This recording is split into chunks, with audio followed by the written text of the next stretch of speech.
Welcome बच्चों, welcome to online education. मैं सुजाता आडब आप सबका स्वागत करती हूँ। आज हम एसएससी बोर्ड के कुमार भारती कक्षा 10वीं में से हम 10वां पाठ करेंगे, गुरुदेव का घर। गुरुदेव का घर के जो लेखक है वो है निर्मल वर्मा जी। निर्मल वर्मा जी 1929 में शिमला में उनका जन्म हुआ और उन्हें ज्ञानपीठ पुरस्कार से भी सम्मानित किया गया है। गुरुदेव के घर में जो लेसन है, जो इस पाठ में हम लोग देखने वाले कि किस तरह से वर्मा जी ने अपने प्रिय मित्र को जयशंकर जी को पत्र लिखा है। प्रथम पत्र में गुरुदेव रविंद्रनाथ टैगोर के मकान शांति निकेतन, पश्चिमी बंगाल की प्राकृतिक सौंदर्य तथा दिल्ली के वसंत की चर्चा की गई है। अगले पत्र में दूसरे पर निर्भर न रहकर अपने आप काम करके अध्ययन एवं लेखन को संलग्न बनाने की प्रेरणा दी है। तो चलिए शुरुआत करते हैं गुरुदेव का घर। प्रिय जयशंकर जी, आपके 2 पत्र मिले। मैं शीघ्र उत्तर न दे सका। पिछले दिनों मैं कोलकाता गया था, भारतीय भाषा परिषद के निमंत्रण पर। वह कुछ बहुत पुराने मित्र से मुलाकात हुई। लोगों ने अतिथि सत्कार और स्नेह सद्भावना से बहुत अधिक अभिभूत हुआ। इस बार काफी लंबी अवधि बाद कोलकाता जाना हुआ। मैं बहुत उत्सुकता से अपने इस प्रिय शहर को पुनः देखने की प्रतीक्षा कर रहा था। कोलकाता से अधिक स्मरणीय और किंचित उदास स्मृति शांति निकेतन की है, जहां पहली बार जाने का मौका मिला। रविंद्रनाथ जी का घर या बहुत से घर जहां वह समय समय पर रहते थे, देखते हुए लगता रहा जैसे उनकी आत्मा अभी तक वही कहीं आसपास भटक रही होगी। मैंने बहुत से द्विगंत लेखकों के गृह स्थान यूरोप में देखे थे, लेकिन शांति निकेतन का अनुभव कुछ अनूठा था। जैसे किसी अनुपस्थिति वहां हर पेड़ घड़ी पत्थर पर बिछी हो। मैंने सब पेड़ हाथों से छुए जिन्हें गुरुदेव रवि बाबू ने खुद रोपा था और जिनके नामों का उल्लेख कितनी बार इनके गीतों में सुनाया था।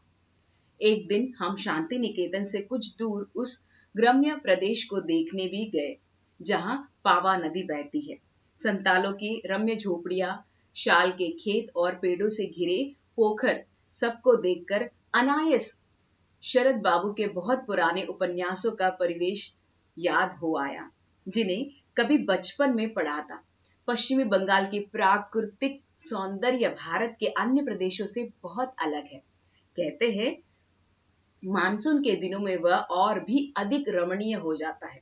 इच्छा होती है कि वह 1-2 महीने एक साथ ही रहा जाए, तब मन की भूख मिट सकती है। वैसे इन दिनों दिल्ली पर भी वसंत की अंतिम गुहार गूंजती सुनाई देती है। दिन भर एक अजीब सी पगला देने वाली बयार चलती है। दुख यही है कि यह नशीला मौसम ज्यादा दिन नहीं टिकता। गर्मी एक बिल्ली की तरह उसे अपने पंजों में दबोचने के लिए झपकती रहती है। कब तक उसकी खूंखार आंखों से अपने आप को बचा पाएगा। अब हम लोग दूसरा अंक देख रहे हैं इसका।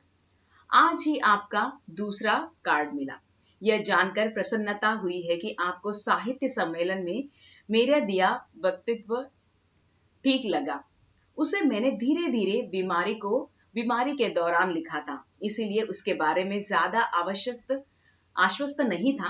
पिछले दिन 4 वर्षों से हर बार मैंने अध्यक्षता भाषण देने का टालता रहा था। एक बार तो उस संक्षिप्त सम्मेलन व अधिवेशन का गोवा में आयोजन किया गया था, जहां मेरे जाने की उत्कट इच्छा थी, पर किसी अनिवार्य कारणों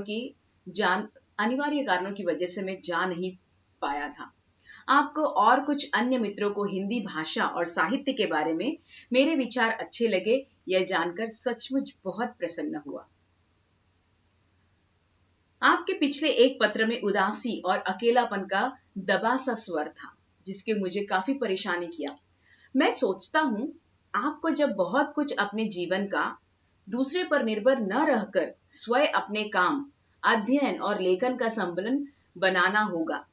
भोपाल के मित्र आपके अपने कामों में व्यस्त रहते हैं और यद्यपि सब आपसे बहुत स्नेह करते हैं। आपको इनसे नियमित पत्र व्यवहार की आशा नहीं करनी चाहिए। जब कभी मन उभे तो 6-8 महीने में कभी दिल्ली, कभी भोपाल कुछ दिनों के लिए चले जाना चाहिए। इससे आपको परिवर्तन का थोड़ा बहुत आनंद भी मिलेगा, यात्रा करने का सुख भी मिलेगा। सौभाग्य से आप अपनी रुचियों में काफी हद तक स्वावलंबी है। संगीत, पुस्तकों और कलाओं में आपकी दिलचस्पी बहुत हद तक आपके अनुभवों को एक नया क्षितिज की ओर ले जाती है, जहां अपना अकेलापन धुंध की तरह छितर जाता है। यहां अपने में बड़ी ब्लेसिंग है, जो हर किसी व्यक्ति के लिए उपलब्ध नहीं है। आपने अपने जीवन के आमला और नागपुर में भटककर बहुत अक्लमंदी और दूरदर्शिता का परिचय दिया। आप जब चाहे अकेले भी रह सकते हैं और जरूरत पड़ने पर परिवार और मित्रों से सानिध्य का भी सुख भी उठा सकते हैं।